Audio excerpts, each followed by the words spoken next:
திரு ரவீந்திரன், கட்சி திரு அன்புமணி கட்டுப்பாட்டில் தான் இருக்கு. தேர்தல் ஆணையம் கொடுக்கக்கூடிய புள்ளிவரப்படினா தலைமை பண்பே இல்லை திரு அன்புமணிக்கு.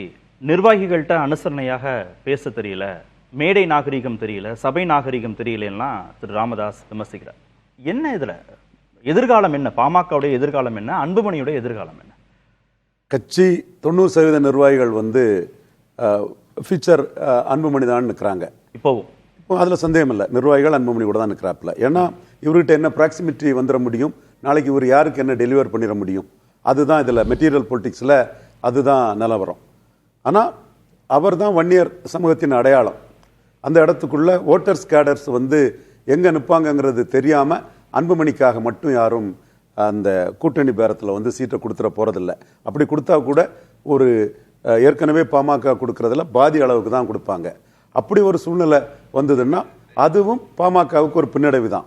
ஒன்னா நின்னே ஜெயிக்க முடியல, அவங்க பிளவுபட்டாங்கன்னா அவங்க தோல்வி அடைவது. ராமதாசுடைய உதவி இல்லாம அன்புமணி மட்டும் வலிமையா பேரம் பேசி தொகுதிகளை பெற முடியாது, கண்டிப்பா பெற முடியாது. அதுல பலமான அணி கூட ஒருத்தர் கொஞ்சம் சீட்டு வாங்கிட்டு நின்னாலும் பலமான அணி கொடுக்கறதெல்லாம் எம்எல்ஏ போஸ்ட்னு ஆயிரும்.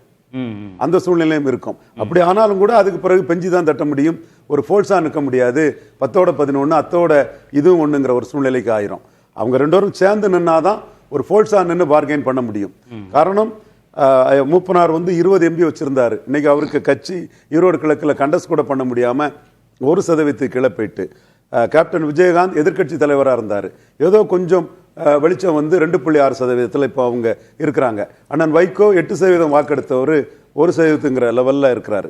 ஆனால் பாமக 2009க்கு பிறகு உள்ள தோல்வியிலையும் அவங்க ஒரு ஃபோல்ஸாக கன்டினியூ பண்ணுறாங்கன்னா டாக்டர் ராமதாஸுக்கு கடுமையான உழைப்பும் வில் பவரும். அதே வேளையில் 2016ஆம் ஆண்டு அன்புமணியை முன்னிறுத்தி அந்த பழைய வன்னியர் ஓட்டை அவங்க எடுத்து காட்டினதும் அன்புமணி லீடர்ஷிப்புக்கு ஒரு சாதனை தான். அப்போ இந்த சூழ்நிலையில் நிர்வாகிகள்லாம் அன்புமணி பக்கம், cadres and voter sentiment Ramadoss பக்கம்னு சொல்லும்போது ரெண்டும் வெவ்வேறு திசையில போனா ஏற்கனவே தொடர் தோல்வி இருக்கக்கூடிய கட்சி அடுத்த எலெக்ஷனோட இது ஒரு அடையாளம் இழந்து 10-11ங்கிற அந்த ரேஞ்சுக்கு அவங்க போயிருவாங்க. திருமிகு லட்சுமி, நிர்வாகிகள்லாம் அன்புமணி பக்கம், கேடர்ஸ் எல்லாம் ராமதாஸ் பக்கம்னா கட்சிங்கிற கட்டமைப்பு ராமதாஸ் பக்கம் தான் இருக்கா?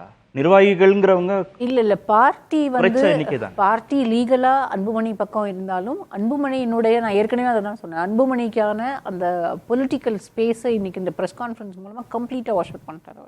அவருக்கான ஃபியூச்சர் அவர் எங்கேயுமே போய் நீ வன்னியர் சங்க வாக்குகள் எல்லாம் எங்ககிட்ட தான் இருக்கு, நாங்க நார்த்தன் டிஸ்ட்ரிக்ட்ஸ்ல ரொம்ப பவர்ஃபுல்லான பார்ட்டி, எங்ககிட்ட 5% வாக்குகள் இருக்கு. ஏன்னா தொடர் தோல்விகளை சந்திச்சிருக்காங்க ஒரு பக்கம். இன்னொரு பக்கம் இன்னைக்கு அவர் அன்புமணி அவரால் ஒரு கட்சியை வழிநடத்த முடியாது, அவர் திறமையற்றவர்ங்கிற நிலைக்கு கொண்டு வச்சுட்டார் இன்னைக்கு இந்த ப்ரெஸ் கான்ஃபரன்ஸ்ல. இதுக்கப்புறம் பாமகவினுடைய அந்த தன்மையை பாமக இழந்துருச்சு. இதற்கு பிறகு அன்புமணி கிட்ட பார்ட்டி இருந்தாலும் சரி, இல்லை பெரியவர்கிட்டே பார்ட்டி இருந்தாலும் சரி, இல்லை அடுத்து வரக்கூடிய வாரிசுகள் யாராக இருந்தாலுமே இனி பிஎம்கேவோட அந்த bargaining power completely last. Rajya Sabha Anbumani இதை கையாளுறாருன்னா சொன்னீங்க. அவர் கூட மேடைகள்ல பேசும்போது ஐயாவுடைய கனவை நனவாக்கணும் அப்படின்னா ராமதாஸ் விட்டு கொடுக்காம தான் பேசுறாரு. நேற்றைக்கு கூட அவர் அதை தான் சொல்றாரு, எனக்கு 1 மாதமா எனக்கு தூக்கம் இல்லை. அததான் ராமதாஸ் இன்னைக்கு பேசும்போது சொல்றாரு, இல்ல அவர் உங்களுடைய அனுதாபங்களை எல்லாம் வாங்கிக்கிறதுக்காக திசை திருப்புறாரு அப்படின்னு தான் சொல்றாரு. இது எல்லாம் அதாவது 2 பக்கமுமே கட்சியில இருக்கக்கூடியவர்கள் தந்தை பக்கம் இருக்கக்கூடிய நியாயங்களையும் அல்லது தவறுகளையும் அல்லது மகன் பக்கம் இருக்கக்கூடிய நியாயம் தவறு ரெண்டையுமே அவங்க அனலைஸ் பண்ணுவாங்க அப்படின்னா பெரும்பாலும் இந்த கட்சி, ஏன்னா இப்போ மெயின் ஸ்ட்ரீம் பார்ட்டிஸ், அதாவது 2 திராவிட கட்சிகள்லையுமே வன்னியர் சமூகத்தில் இருக்கக்கூடிய தலைவர்கள் நிறைய இருக்காங்க. நீங்க அதிமுகவில் எடுத்துக்கிட்டீங்கன்னா சி.வி. சண்முகம் உட்பட நிறைய பேர் இருக்காங்க. அதே மாதிரி திமுகவிலையும் நிறைய தலைவர்கள் இருக்காங்க. அப்போ மெயின் ஸ்ட்ரீம் பார்ட்டிஸ்லயே இந்த வன்னியர் ரெப்ரசன்டேஷன் இருக்கும்போது பாமகவில் அதுவும் அன்புமணிக்கு கீழே இருந்துதான் இனி செயல்பட வேண்டிய அவசியம் அவங்களுக்கு இருக்காது. மெயின் ஸ்ட்ரீம் பார்ட்டிஸ்க்கு தாராளமா போயிடலாம். விஜய் வேற. ஆமா, ஏன்னா விக்கிரவாண்டியில நடந்த அந்த கூட்டத்துல நிறைய இந்த பாமகவினுடைய அடுத்த ஜெனரேஷன்ல இருக்கக்கூடியவங்களை நானே நிறைய பேரை பார்த்தேன் அந்த கூட்டத்தில். விஜய்க்கான ஆதரவாகவும் அது மாற முடியும்.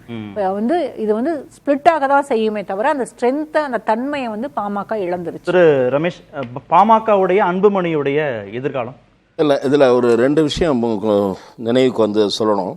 தட் இஸ் இந்த மெயின் ஸ்ட்ரீம் பார்ட்டியில் இருக்கக்கூடிய வன்னியர் பிரமுகர்கள் பற்றி சகோதரி சொன்னாங்க. அதற்கு முக்கியமான காரணம் நான் சொல்வது சம்மந்தப்பட்ட பிரமுகர்கள் சொல்கிற தகவல். அது எதிர் டிஎம்கேல இருக்கக்கூடிய சிலர் இப்போது முக்கியமான பொறுப்புகளில் பதவிகளில் இருக்காங்க. நான் சொல்கிறது கட்சி பதவியிலையும் சரி, நாடாளுமன்ற பதவியிலையும் சரி, அமைச்சர் பதவியிலையும் சரி சில பேர் இருக்காங்க, அதிமுகலையும் இருக்காங்க. ஸோ இவர்கள் ஒவ்வொரு கட்சியிலும் வன்னியர் சமூகத்தைச் சேர்ந்த பிரமுகர்களுக்கு ஒரு அங்கீகாரம், ஒரு பொசிஷன் கொடுக்க வேண்டிய கட்டாயத்தை உருவாக்கியவர் டாக்டர் ராமதாஸ் என்று மனம் திறந்து ஒப்புக்கொள்ளுகிறார்கள்.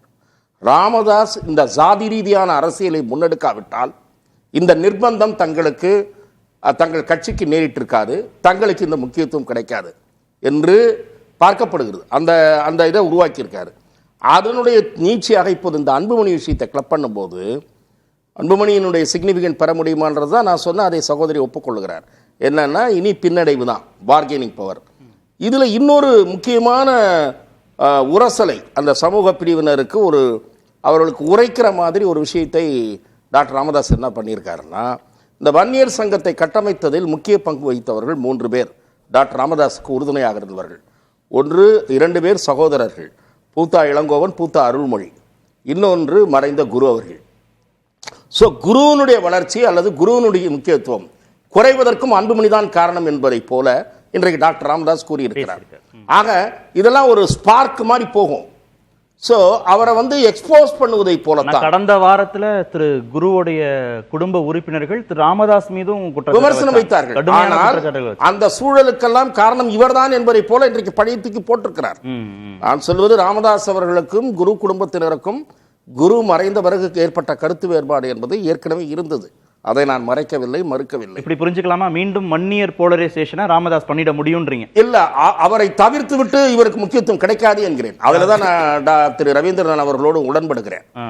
ராமதாஸை தவிர்த்து விட்டு ஒரு முக்கியத்துவத்தை பெறவே முடியாது. அன்புமணி மட்டும் தனியா பெறவே முடியாது. He cannot shine without Dr. Ramadas face. Ramadas is the face of the party.